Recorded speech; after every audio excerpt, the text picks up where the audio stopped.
O que os apoios destinados a Fouad Noman e a Bruno Engler podem entregar exatamente em votos nesta reta final das eleições de 2024 na capital mineira? Esse é um dos assuntos que a gente aborda agora no 3 sobre os 3, mas também vamos falar sobre como foi a postura pública de Jair Bolsonaro e de Luiz Inácio Lula da Silva no segundo turno, para os candidatos que estão ou nas bases aliadas, no caso do presidente petista, ou naqueles que são aliados efetivos do ex-presidente da República. Será que eles foram apenas coadjuvantes ou em alguns casos podem ter sido protagonistas até agora? São os assuntos que a gente aborda nesta edição do 3 sobre os 3. Os principais fatos sobre os três poderes da República. 3 sobre os 3.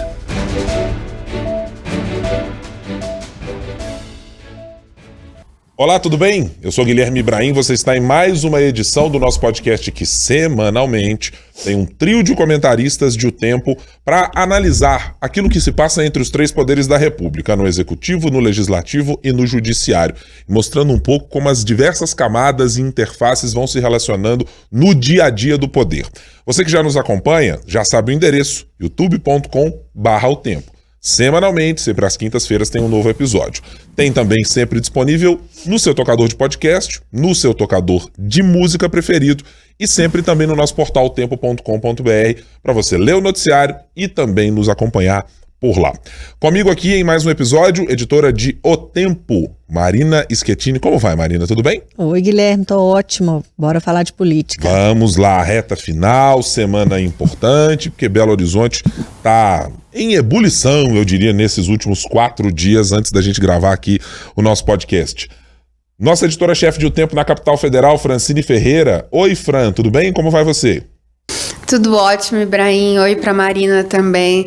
Tá chegando, né? Domingo tá aí, muita coisa vai ser decidida, então vamos conversar, vamos hablar sobre eleições. E vamos falar especificamente sobre o que pode acontecer com uma questão que falamos desde o começo das eleições sobre a possibilidade, quem vai ser padrinho de quem vai apoiar quem estará em qual campo, na direita, na esquerda, no centro. Bom, o cenário ficou consolidado com a virada do primeiro para o segundo turno e nos pareceu muito claramente que tem ali alguns apoios automáticos. A esquerda migrou para Fouad Noman e havia ainda uma disputa sobre o que é uma espécie de centro ou centro-direita com Mauro Tramonte e com Gabriel Azevedo. Bom, hoje é quinta-feira, não aconteceu nada exatamente com esses dois últimos que eu mencionei.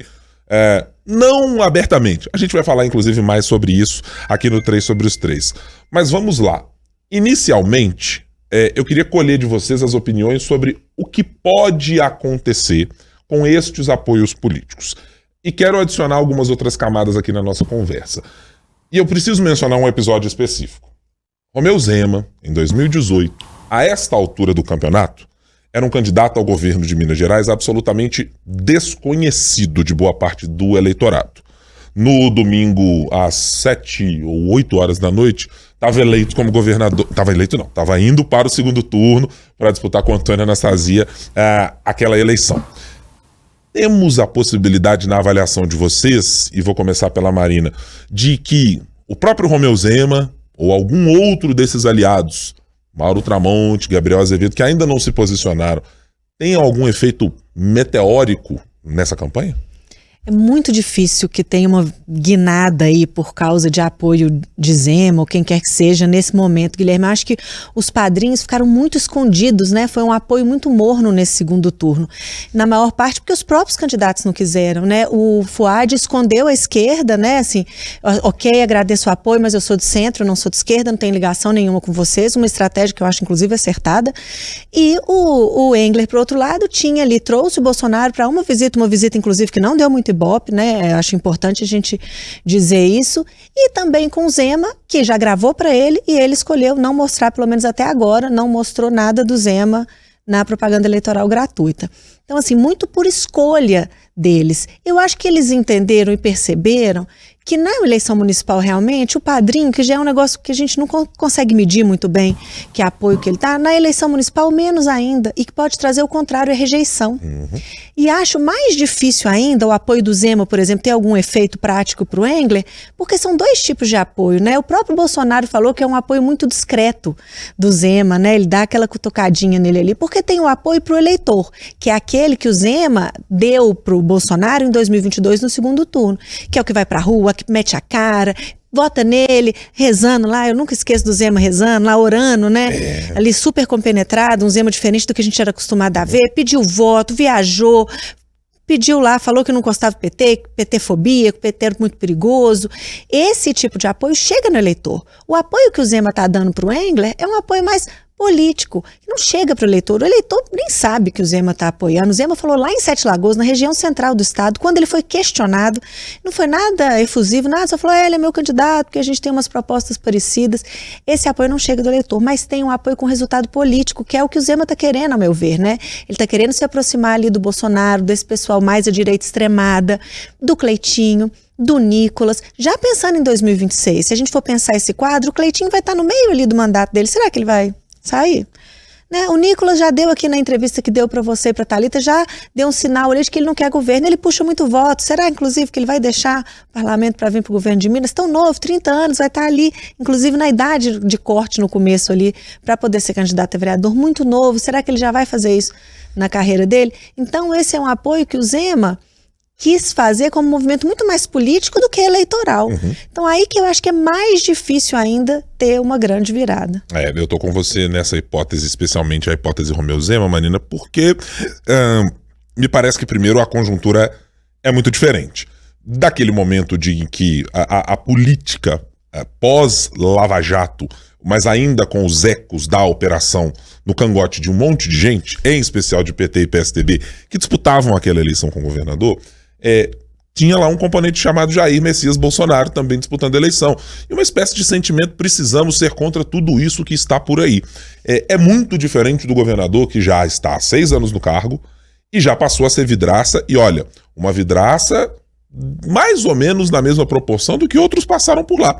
Fernando Pimentel, Dona Anastasia, Aécio Neves, Newton Cardoso e outros. Você passa a lidar com problemas efetivos que acabam gerando muita tensão entre eleitores. Porque os servidores, os policiais civis, etc., são eleitores. Podem estar na capital, podem estar no interior, uma grande parcela de servidores está aqui na capital em função do tamanho da população. Então, existe alguma coisa que vai modificando essa percepção de que, assim, olha, aquele outsider que eu gostava antes não lidou com o problema da maneira que eu gostaria. Eu não sei exatamente se eu preciso votar em alguém porque ele está indicando. Talvez seja exatamente o contrário. Talvez seja, olha, esse que não cumpriu a palavra comigo, se tiver do lado do cara que eu gosto, eu posso até olhar meio torto para ele. E também me parece que é um voto um pouco naturalizado, Marina. Eu cada vez mais consigo ver muito pouco, e Fran, muito pouco de diferença do que o Partido Novo tem feito e do que o PL tem feito. Talvez muito mais na estética e um pouco da gramática, mas estão caminhando assim de braços dados já há um bom tempo. As perspectivas ali da ideia liberal na economia, conservador nos costumes, tá colocada entre os dois, né? As críticas à justiça estão colocadas nos dois. Então não sei exatamente se há muita diferença, se o eleitor que votaria ou não votaria em Romeu Zema, ou já votou, deixaria de votar em Bruno Engler, ou adicionaria uma nova camada, faria mais campanha ou qualquer outra coisa assim, que permitisse ao candidato ganhar um respiro fora disso. Acho que não à toa, sabedor das dificuldades que tem nessa relação com o governo Zema e com o que ele pode entregar, somado a isso, com o que Mauro Tramonte claramente deixou dizendo que não faria um apoio explícito, de palanque ou qualquer outra coisa, é que a aposta foi em reforçar nas suas bases. Chamou Nicolas Ferreira, chamou bases de deputados federais, estaduais. Só você olhar nas redes sociais deles, né, no último episódio aí de Vamos Fazer Campanha Antifático, episódio sobre livro do prefeito. Lamentável, tem esse gente episódio. de todo o espectro dos aliados bolsonaristas fazendo a mesma cantilena. Estão usando exatamente o mesmo roteiro. Então me parece que assim, o exército a ser trazido foi esse. Vídeo de Nicolas Ferreira, vídeo da deputada Chiara Biandini, vídeo da deputada delegada Sheila e outros que eu posso adicionar aqui, mas me lembrei apenas de cabeça desses. Não me parece que isso seja um grande efeito de modificação para um eleitor que já conhece exatamente este método, ou esta maneira de lidar com a política. Esse eleitor, inclusive, aquele que repele, vai continuar repelindo, e aquele que já estava, me parece que já estava consolidado. O que não quer dizer que Bruno Engler não possa aumentar a sua votação, estou falando de nada relacionado a isso. É que apenas esse eleitor que estava consolidado, ele me parece estar lá, galvanizado, não vai mudar nada. Chamo a atenção para um ponto em específico. Me pareceu muito evidente, como nas 2 últimas semanas, boa parte das propostas e de algumas coisas que embrionariamente foram plantadas no jeito de pensar e como fazer ali críticas do vereador Gabriel Azevedo nos embates históricos de Fuad Noman, estavam muito dentro de uma cartilha de Bruno Engler para ser utilizada nesse segundo turno. Inclusive nos elogios que foram feitos, inclusive na sabatina que ele nos concedeu aqui no início da semana, que teve a ausência do prefeito Fuad Noman, que seria um debate. Então, para mim, ficou muito evidente que, assim, Gabriel Azevedo não entrou na campanha, mas, digamos, um pedacinho do DNA foi incorporado à campanha, no jeito, no tom das críticas, na maneira de se apresentar e algumas ideias de plano de governo. Mauro Tramonte não entrou na campanha, mas esse pareceu que não entraria mesmo em momento algum e não havia indicativo muito firme de que isso acontecesse. E de que Romeu Zema, acho que tem uma preocupação, que eu não sei o quanto ela é subliminar, mas uma preocupação de não se fazer um candidato que, potencialmente, isso poderia acontecer, pode ser derrotado 2 vezes numa mesma eleição. Seria uma marca muito ruim para o governador. Está pensando em 2026 e num palanque que precisa ter gente reunida no entorno dele, dizer assim, mas quem é o governador Romeu Zema? É o cara que perdeu em Minas Gerais numa disputa com Lula e Bolsonaro, que não conseguiu virar o jogo, em que pese ter melhorado muito o desempenho do ex-presidente aqui. O Zema é o cara que estava com o Tramonte também, junto com o Calil. Mas o Zema também é o cara que estava com o Bruno Engler na hipótese de uma vitória de Fuad Noman. Acho que esse cálculo que o Partido Novo fazia lá atrás, para mim está se manifestando muito claramente nesse apoio tímido que o governador tem feito. Fran.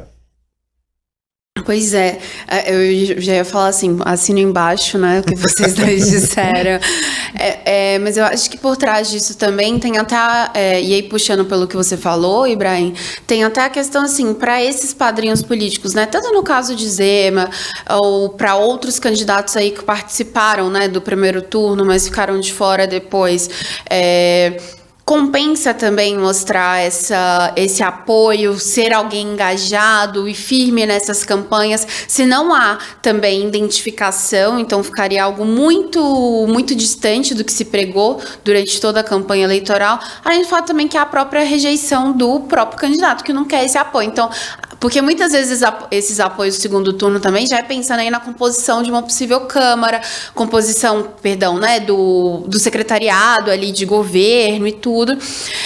E além disso tem a questão de polarização, né, que tanto o Fuad como também o Bruno Engler, durante toda a campanha tentaram muito fugir disso, né, principalmente no plano nacional, o Engler aí com um discurso mais soft, né, um discurso mais tentando realmente falar com aquele eleitor de centro, e o Fuad, ele meio que já internalizou que quem é de esquerda vai querer votar nele, obviamente, para ter para aquele discurso de derrotar a direita ou coisa do tipo. Então precisa agradar realmente a centro-direita. Então também o jeito com que a eleição se desenhou, como ficou esse segundo turno, repeliu realmente qualquer participação mais firme ou mais participativa mesmo, assim, mais engajada, né, seja de Zema, seja de Gabriel Azevedo ou de outros nomes, né.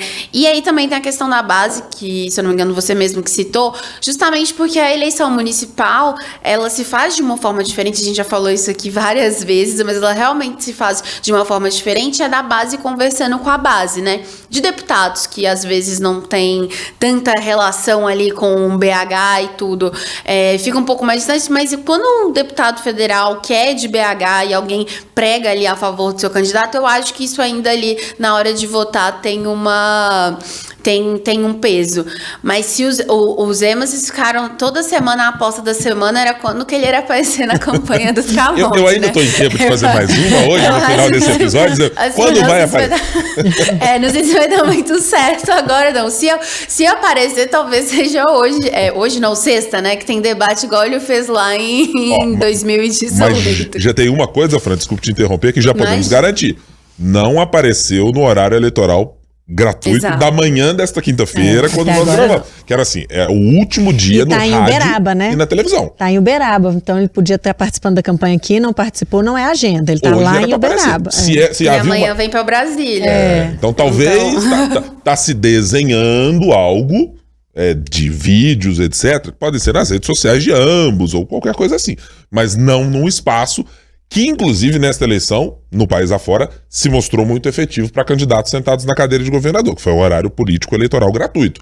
Fez, ao que indicam os analistas, e os candidatos efetivamente que já venceram e que estão na disputa, fez diferença colocar nome, gente, proposta e ter tempo de televisão. Pois não, continue, Fran.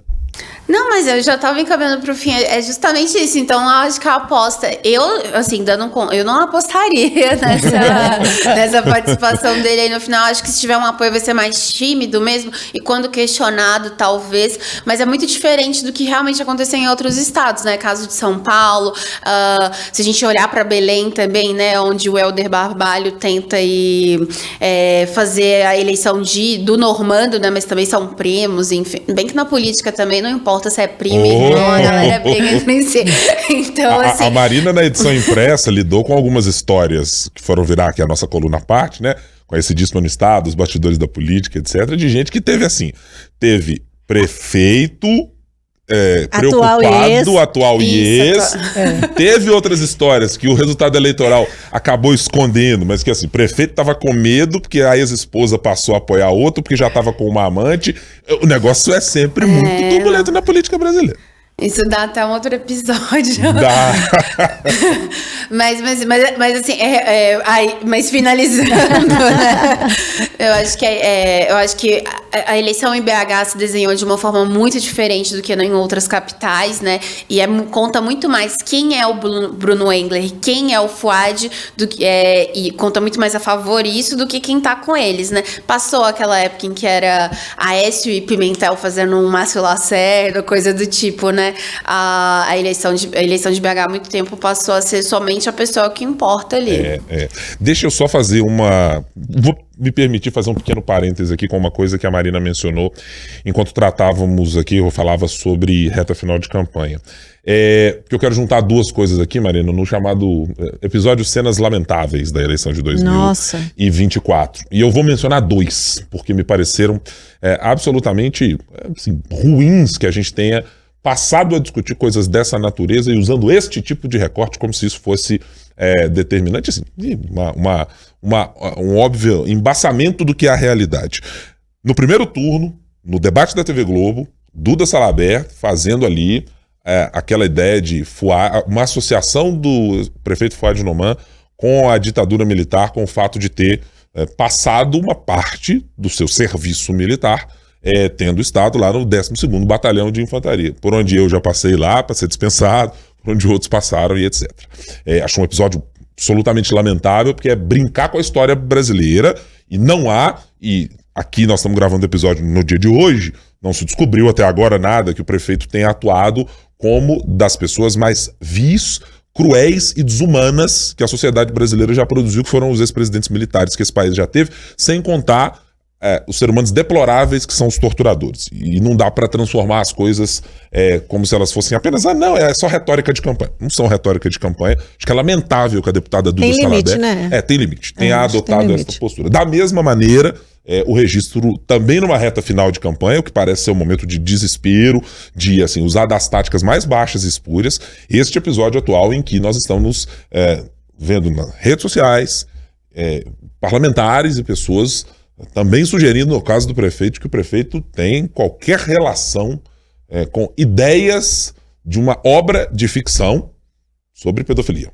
Gente, acho que é um negócio muito baixo. Não, é surreal, não tem nada a ver, é um livro. Um tipo de discussão que eu acho que é completamente sem... tem boletim de ocorrência, tem condenação, tem coisas materiais, qualquer outra coisa, gente, absolutamente legítimo que você pudesse fazer, como no debate em São Paulo. Tem lá um registro de um boletim de ocorrência ou coisas dessa natureza, tem investigação, houve possibilidade de réplica, de tréplica, de responder processo judicial, tá tudo certo, isso faz parte. Agora, acho que é de lamentar que na reta final esse tipo de coisa seja utilizado. Eu, pelo menos, fico assim, estômago embrulhado da gente lidar com as coisas desta natureza. É uma pena mesmo, né? A gente vê esses outros parlamentares também se prestando a isso, né? É muito ruim, muito triste. E eu espero, porque a gente teve pesquisa ontem divulgada e o Fuad, que tinha conseguido uma dianteira maior, diminuiu a dianteira nessa última pesquisa. Espero muito que esse episódio não se transforme numa bala de prata da campanha do Engler para vencer o Fuad. Se ele for vencer, que ele vença por outros motivos, não nesse. Espero que a nossa sociedade, que Belo Horizonte, continue olhando para a eleição municipal como sempre olhou. Proposta, zeladoria, o que essa pessoa vai fazer por mim, não que livro que ele lê, que livro que ele escreve, qual tipo de literatura, de romance que ele tá se dedicando a ler ou a escrever. É um livro, gente, pelo amor de Deus, é um livro. Acho que atribuir contexto para as coisas é muito importante. Porque tirar o contexto provoca coisas como essa que nós estamos vendo. E é tirar o de propósito, né? Assim, porque é tão absurdo que nem eles, no extremismo deles, acreditam nisso, né? E ouvi de algumas pessoas do entorno de campanhas, mais de uma, do desconforto de alguns em fazer exatamente isso. A gente se sente confortável porque usa como método, então não há ali nenhum pudor em fazê-lo. Mas houve gente que se sentiu desconfortável porque não vê exatamente isso. Não tem, que apesar existe, das rivalidades, não tem nenhuma relação de dizer assim, olha, eu não enxergo esta pessoa, não tem nenhuma materialidade de que isso seja, né? É algo que deva ser tratado. Enfim, isso é caso, inclusive, para, sabe-se lá, lidar com justiça eleitoral e talvez para além dela, como o prefeito Fábio Romano fez no primeiro turno, inclusive no caso de Duda Salabé, que a interpelou e vai continuar com o processo aparentemente judicialmente em relação a ela. Dito isso sobre a campanha de Belo Horizonte, eu queria agora falar sobre o segundo turno, pensando em Luiz Inácio Lula da Silva e Jair Messias Bolsonaro. Fran, participação dessas duas figuras nas eleições. Eu vou só puxar duas manchetes que eu li aqui um pouquinho mais cedo, dizendo assim: dúvidas sobre Lula. Vai gravar vídeo? Não vai gravar vídeo? Vai participar de ato? Pro bolos? Não vai? O que vai fazer? Então, Fran, assim, é quinta-feira, né? Quem não foi, acho que não vai mais não, né? Pois é. Então, começando justamente pelo presidente Lula, né? Depois do desempenho do PT no primeiro turno, né? 248 prefeituras, muito aquém do que o partido esperava, principalmente por ter a presidência da República, né? Isso, inclusive, agora está gerando outras discussões sobre uma renovação interna do partido. Gleisi Hoffmann possivelmente vai cumprir até o final vai cumprir o mandato dela até o final, né? E já tá aí uma briga interna para ver quem que vai assumir. Tem o nome do Edinho Silva, tem o nome do Gilmar Tato, também surgiu o nome do deputado federal Zé Guimarães, que é líder na Câmara, mas talvez tente o Senado. Enfim, agora é aquele momento que tá surgindo muitos nomes e tá expondo várias brigas internas do PT, né? Porque algumas não são nem internas, já acontece em público, né? Em Minas Gerais, principalmente. Agora, sobre o PT em si, o Lula, depois daquele desempenho, Lula no segundo turno resolveu aparecer mais, né? Principalmente ali depois do fechamento das urnas. Das 13 cidades, o PT ainda disputa nesse segundo turno, sendo 4 capitais, né? Fortaleza, Porto Alegre, Natal e Cuiabá, mas o presidente também estava se empenhando em outras cidades que têm aliados, né? O caso, por exemplo, de novo, de Belém, com Igor Normando, que é do MDB, vários ministros do Lula apoiam ele, então o presidente estava aí justamente aproveitando essas viagens oficiais para estar junto nesses atos de campanha. Evandro Leitão lá em Fortaleza, Natália Bonavides em Natal, ele foi inclusive no Círio de Nazaré, né? Enfim, em Camaçari, na Bahia, onde também o PT disputa aí um segundo turno contra um candidato do PL. Então o presidente estava aproveitando essas viagens para falar de entregas do governo federal e a partir dessas entregas mostrar também quem era o candidato, né? E tudo isso em meio a essa discussão de fazer uma rediscussão sobre o PT internamente e tudo isso. Agora, e a prioridade principal também para vencer, onde o PT disputa aí com candidatos que são apoiados por Jair Bolsonaro. Tanto é que a gente viu o Lula também tentando falar mais com grupos mais, tanto evangélicos, católicos e tudo, para tentar justamente puxar esses eleitores, puxar esses votos, né? E aí, a coisa mudou a partir do sábado, quando o presidente sofreu uma queda no banheiro do Palácio da Alvorada. E com isso, a viagem para o BRICS na Rússia e outros atos que estavam sendo esperados nessa semana foram por água abaixo, inclusive de Guilherme Boulos, né, que é o candidato do PSOL, apoiado pelo PT, lá em São Paulo. E que esse apoio de Lula, no primeiro turno, Lula participou pouco, mas das poucas campanhas que ele participou foi justamente do Boulos, né, lá em São Paulo. Então, nessa reta final, o esperado era que ele participasse mais ativamente e, em função do acidente, o Palácio do Planalto diz que ele não vai lá para São Paulo participar de tudo isso. Só que essa realmente era uma campanha pro presidente Lula, que foi que ele realmente bancou e tudo, e bancou, o PT bancou, né? A gente mostrou aqui essa semana que foram 44 milhões, né? O PT, o candidato que mais recebeu doação do PT no Brasil todo foi Guilherme Boulos, estão juntando o primeiro e o segundo turno, e mais até do que esses outros nomes que estão aí no segundo turno e que talvez poderiam estar melhor se tivessem recebido grana também para impulsionar nas redes sociais, para fazer mais campanha, enfim, pelo menos é isso que se diz ali nos bastidores do Partido dos Trabalhadores. Mas agora, o presidente, de certa forma, o que a gente vê nele nesse novo mandato, desde quando ele chegou em 2023, é realmente um Lula que ele tá mais afastado, né? Seja da militância, seja ali dos prefeitos, a coisa tá se fazendo mais aqui em Brasília, tá se fazendo mais internacionalmente, mudou o estilo do Lula, né, de governar, tanto é que no próprio parlamento os congressistas brincam sobre isso, falam que mudou muito o estilo do presidente, que antes ele recebia todo mundo, agora a relação é outra. Então, de certa forma, também é um novo jeito do Lula que vai, querendo ou não, também impactar nas eleições municipais, porque a avaliação era de que se ele tivesse participado mais fortemente em algumas campanhas, o resultado poderia ser diferente. Como, por exemplo, o ex-presidente Jair Bolsonaro participou no primeiro turno, continua participando também no segundo, em alguns de modo mais tímido, como no caso de Belo Horizonte, né? Mas que tem se esforçado porque o PL, ele participa de 23 candidatos das 51 cidades que vão ter segundo turno.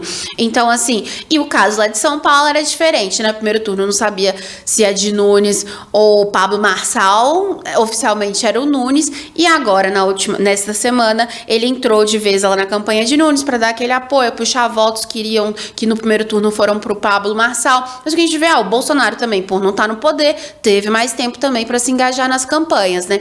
Mas até que o jeito de fazer política municipal é diferente, né? Mas no caso do PT, tem muita gente aí colocando a culpa por esse mau desempenho justamente aí nas mãos do presidente Lula.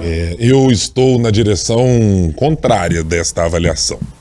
Acho que há claramente, pelo que está acontecendo já há algum tempo no país, uma onda da direita. É uma onda diferente. O professor Jairo Nicolau, do IUPERJ do Rio de Janeiro, tem falado sobre como isso tem se consolidado. Uma capacidade de ter criado um campo político de aceitação do conservadorismo e do campo de direita que tem se tornado muito mais aderente às pautas do dia a dia das pessoas e à capacidade de dialogar com elas. Então me parece que, por mais que seja uma figura absolutamente potente para a esquerda e a figura mais potente da esquerda brasileira, o presidente Lula não tem, neste contexto, a capacidade de fazer grandes viradas eleitorais em contextos em que haja uma direita forte, jovem, firme, com muita possibilidade de usar métodos novos, aos quais a esquerda, ou boa parte dela, fica meio titubeante, assim, pisando em ovos para adotar. E eu tô falando de uso de redes sociais, etc. Não tô falando de discurso de ódio, de ataque ou coisas dessa natureza, não. São ferramentas mesmo de chegar até o eleitor. Então, assim, desses analistas que a Fran tem mencionado, eu discordo frontalmente de que o presidente Lula faria qualquer coisa de muito diferente nesses lugares, porque, muito evidentemente, ele não tem, primeiro, a vontade de fazer isso para não piorar a sua situação no Congresso Nacional, e segundo, acho que uma coisa era a onda pró-Lula que existia de uma centro-esquerda há 20 anos. Outra coisa é como isso já se modificou frontalmente no ano de 2024. E acho que isso para mim veio para ficar. Me parece que vai ser bem mais duradouro do que a esquerda certamente gostaria. Mas não vejo mais essa capacidade do presidente da República de influir nestes contextos municipais, que têm realidades, chaves cognitivas para o eleitor diferente, pontos decisórios de críticas, de reviravolta de voto diferentes. Não é falar sobre o programa Bolsa Família ou falar sobre o preço da gasolina que faz diferença para o cidadão que está escolhendo prefeito ou vereador na sua cidade. Primeiro que eu acho que falar de Bolsa Família, de chão de fábrica e tudo, o PT precisa se ligar que já foi essa época, né? Que precisa virar chave, precisa mudar o discurso. Então isso é uma coisa que eu acho que a primeira atitude que o PT precisa fazer é depois procurar sucessores para Lula e sucessores para lideranças que em muitos casos, igual Minas Gerais, já nem existe mais há bastante tempo, né? Isso acho que é o principal. Mas acho também que a eleição municipal mais uma vez mostrou que Lula e Bolsonaro não têm essa inserção nos municípios igual pode ter numa eleição, por exemplo, para deputado. Né? Porque tem bastante, até porque são tantos candidatos, você não conhece ninguém, aquele santinho que tem a foto com o presidente ou ex-presidente que você goste, pode te ajudar no voto, mas a eleição municipal é diferente. Mas o que eu fico pensando nessa participação do Lula, que eu acho muito interessante, são as justificativas para ele não participar, principalmente do primeiro turno, e não acho que no segundo turno ele participou. Eu acho que ele participou bem meia boca ali e muito seletivamente. Quais eram as justificativas? A primeira oficial é que ele não queria se desgastar com a base. Ok, concordo, e realmente ele já tem uma situação muito difícil, seria realmente um outro problema, ele brigar, por exemplo, com o PSD do Rodrigo Pacheco em Minas Gerais, como é que ele fica no Senado, como é que ele fica em 2026 em Minas, concordo. Mas tem também a extraoficial, que era aquele que ele não queria colocar a cara dele, o rosto dele nas derrotas que ele ia ter. E se a gente for olhar os lugares que ele foi agora no segundo turno, que ele iria, né, também a gente vê que ele não foi em lugar que ele corria o risco de perder, ele foi onde ele estava na frente ou onde ele estava empatado com muitas chances de vencer. A ressalva é São Paulo, mas São Paulo, como o próprio Lula disse, já tem o lulismo contra o bolsonarismo. Então ali, a derrota do Boulos já é a derrota do Lula. Não ir a São Paulo é muito simbólico, né, Marina? Ele também. Estando lá ou não, ele já ia perder. Então assim, por que eu não vou lá tentar puxar uns votinhos? E outra coisa, as pesquisas estavam mostrando que muitos votos do Lula, que venceu lá em 2022, estavam indo para o Nunes. Então o presidente precisava fazer essa relação, você que está aí, fique sabendo, meu candidato é o Boulos. Então fazer essa conexão para a parte do eleitor pode ser importante ali para o Boulos. Você vê, Porto Alegre, o Lula não foi. A Maria do Rosário ali, Porto Alegre é um lugar importante para o Lula ali, que teve acho que 16 anos de prefeitos de esquerda, do PT, e que agora teve uma virada meio igual a Belo Horizonte, deu uma endireitada ali no jeito de fazer política. Então era um lugar importante para o Lula. Não, então ele fez escolhas muito ali pensando em se vincular a vitórias e não a derrotas. Então é a estratégia dele ali. E veja, Marina, acho que a gente pode atribuir esse cálculo. Falei sobre o governador Romeu Zema, você falou agora sobre o presidente Lula, e acho que a gente pode fazer também para Jair Bolsonaro, porque, bom, tem um motivo muito objetivo pelo qual ele não entrou na campanha de Ricardo Nunes de cabeça, né, gente? É porque ele não queria se indispor com o Pablo Marçal, que parecia ser o foguete Bolsonaro de 2018. E assim, a família Bolsonaro não é exatamente alguém refratária ao poder, né? É alguém cuja essência está na participação dentro das estruturas do poder legislativo, nunca no executivo, mas no legislativo, e se aproveitando de conseguir colar essa grande potência eleitoral que se tornou junto a quem está nos governos, né? Então é muita gente que entendeu que o bolsonarismo tem votos, Jair Bolsonaro tinha votos, e aí você fazia com que o governador falasse, rapaz, eu nunca tinha sido bolsonarista não, mas agora eu vou ter que pisar nessa canoa e vou ter que trazer o presidente Bolsonaro pro meu lado aqui, ó, vou botar debaixo do braço e vou me apresentar como um bolsonarista.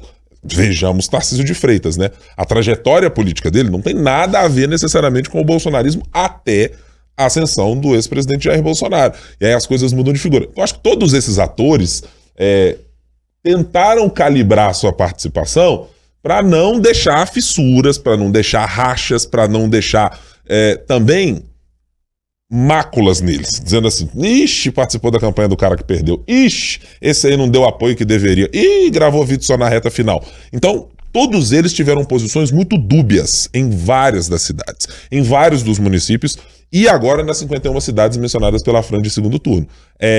Essas posições que eram muito claras no primeiro turno, não, vai ter lulismo contra bolsonarismo, diagnóstico do próprio presidente Lula, indicavam que ele falou, não, eu vou participar. Deixa comigo se é lulismo e bolsonarismo, ou eu, o expoente máximo, estarei nessa conversa. Tem nada disso, a gente não viu isso acontecer em Belo Horizonte, não viu acontecer em outras cidades, e todos eles me parecem com o temor de assim, não quero me indispor com ninguém, mas também não posso dizer que eu não participei de nada, né? Então fica ali entre a cruz e a caldeirinha, balança um pouquinho para cá, balança um pouquinho para lá, e no fim das contas todos eles tiveram aí as suas dificuldades para lidar com esses cenários. Eu acho que só um adendo, essa postura do Bolsonaro em São Paulo mostra que ele também já se deu conta que a direita está começando a caminhar com as próprias pernas, né? Ele não apoiou o Nunes ali, ele ficou com o pé em cada canoa, percebendo que o bolsonarismo não precisa mais tanto de Bolsonaro, né? A direita está caminhando para um outro campo, talvez mais ao centro, né? Não tão extremado, que ele, opa, peraí, se eu perder esses votos aqui, se eu perco esse eleitorado, eu vou ter um problema. E me parece que talvez o ano de 2026 vá funcionar como uma espécie de teste disso. O quanto 2024 indicou a ascensão de uma direita fracionada, outros estão chamando de uma nova direita, de coisas assim. O quanto 2026 será isso? Quer dizer, nós teremos com Zema, com Caiado, com Ratinho Júnior, com quem quer que se disponha a disputar, um discurso muito bolsonarizado, ou é um indicativo já de que não, o presidente Bolsonaro pode até participar aqui, mas o nosso papo será outro. O Caiado em Goiás, Goiânia, né? É um grande exemplo disso. Que o Bolsonaro já não tem aquela liderança, as pessoas estão ousando discordar dele, né? As pessoas estão ousando ir num caminho diferente do dele. Acho que é um trem pra gente prestar atenção. Eu acho que é bem curioso, porque isso pode, talvez a eleição municipal possa estar indicando algum caminho sobre como a gente pode olhar para o ano de 2026 vendo algumas fissuras nesse grande conglomerado de intenções que Bolsonaro conseguiu fazer desde 2018 para cá. Porque evangélico é uma coisa, o agro era outra, a política armamentista é uma outra coisa, militares eram outra coisa e os liberais eram outras. Tudo isso foi colocado dentro de um mesmo balaio... Anti-esquerda, né? Anti-esquerda, né? Era possível fazer o círculozinho e colocar todo mundo ali. Mas parece agora que tem gente dizendo, não, peraí, o liberalismo que teve lá não é bem o meu, né? Algumas coisas assim parecem estar acontecendo. Eu tô rindo aqui, só porque você tá falando, eu tô lembrando de vários exemplos. Outro exemplo que o Bolsonaro percebeu que o bully dele já tá com menos café, né? A entrevista que ele deu lá no Churrascada lá com o Nunes, com o Tarcísio, quando ele dá uma empurrada assim no Tarcísio fica até meio, dá uma balançada assim, que fala, não, o candidato sou eu. Porque política é isso, é perspectiva de poder. Ele não tem perspectiva de poder, ele está inelegível. Então ele precisa se firmar ali para falar, olha, eu continuo sendo aqui a liderança. Passe por mim a sua decisão, né? Não passe pro interlocutor do lado. Quando você precisa se firmar como liderança, é que você já não tem aquela liderança, né? Liderança é uma coisa natural, se conquista, você não impõe ela ali. Acho que isso é um outro episódio também. Isso vale mais conversa pra gente. Eu já vou dar meu voto então aqui. Vai ser onde está Romeu Zema? Não vou fazer isso, né? Último dia de eleição, antes da eleição e tudo mais. Então vamos lá, Fran. Eu começarei por você, para sabermos o que prestar atenção na próxima semana, ou no fim de semana, inclusive, tá? Acho que uma coisa importante para ficar de olho, porque isso vai ditar como vai vir 2026, principalmente esse pós-eleições aí, essa disputa interna no PT, né, justamente quem vai suceder Gleisi Hoffmann, e também, por outro lado, dentro do próprio PL, já que Bolsonaro tá tentando aí colocar o Eduardo Bolsonaro em uma posição, digamos, de mais dirigente, né, uma posição com mais poder, só que Valdemar Costa Neto está tentando frear de alguma forma. Mas como esses dois partidos vão se rearranjar e como essas discussões vão começar após aí o segundo turno, após o domingo, vai ditar muita coisa. Ou vai ditar muita confusão para a gente acompanhar nas próximas semanas. Para eu sair das eleições municipais, o meu voto será neste acordão ou algo parecido com isso que está sendo feito neste momento entre Supremo Tribunal Federal, Senado, Congresso Nacional de maneira geral, sobre emendas. Eu acho que elas têm um peso gigantesco em governabilidade, acho que elas são um determinante muito relevante, muito dessa postura que a gente falou de Lula não pode entrar, tem que entrar, Bolsonaro precisa ficar forte para poder ter um grupo político que discutirá a presidência da Câmara ou o que fará no futuro para pensar numa anistia de 8 de janeiro e coisas assim, elas estão relacionadas à capacidade de poder que foi dada ao Congresso diante do orçamento secreto, turbinado depois com as emendas no volume em que estão. Então eu estou muito curioso porque eu acho que esse vai ser um desenho que não vai servir só para esta eleição e para os últimos 2 anos deste governo Lula, não. Eu acho que ela vai servir para definir como o país terá governabilidade, ou não, daqui para frente. A depender do que sair dessa conversa, eu acho que inclusive tem gente que vai dizer assim, não sei se vale a pena eu concorrer para um poder executivo para ter que lidar com o Congresso assim. Talvez seja melhor ficar no Senado, talvez seja melhor continuar como governador. Acho que isso pode ter um impacto importante. Agora é Marina Schettini. Não, você falou acordo, eu achei que você fosse falar o acordo do que vai ser assinado amanhã, da Vale. Não, quero dar uma olhada nesse acordo, assim, eu acho que a gente vai ter muita repercussão, vai continuar ali troca de acusação e é um acordo muito relevante, né, com um valor muito exorbitante, maior da história. Então acho que a gente tem que olhar. Mas também queria só fazer um adendozinho, vou falar bem rapidinho, que eu quero ver a postura do Nunes, porque tudo indica que ele vai ganhar. Para quem que ele vai agradecer agora? Porque no primeiro turno ele agradeceu só Tarcísio, agora o Bolsonaro foi. Tá tudo bem, ele vai agradecer Bolsonaro, ele vai colocar a vitória dele, se concretizar mesmo, na conta do Tarcísio só, ou se ele vai deixar um pouquinho ali pro Bolsonaro/bolsonarismo. Interessante. Bom ponto, Marina, a ser observado. E esse a gente pode discutir já no domingo, às 8h30 da noite, mais ou menos, com o resultado consolidado. Portanto, talvez no próximo episódio de 3 sobre os 3. Fran, tchau pra você, tá? Tchau, gente. Até o próximo episódio. Ô, Marina Schettini, fomos? Fomos. Então, tchau, tchau. E você que ficou na nossa companhia, lembre-se, sempre às quintas-feiras, novo episódio de 3 sobre os 3. Tocador de podcast, áudio, youtube.com/otempo. Sempre tem um linkzinho lá no nosso portal, otempo.com.br, para você nos acompanhar também. Tchau, tchau.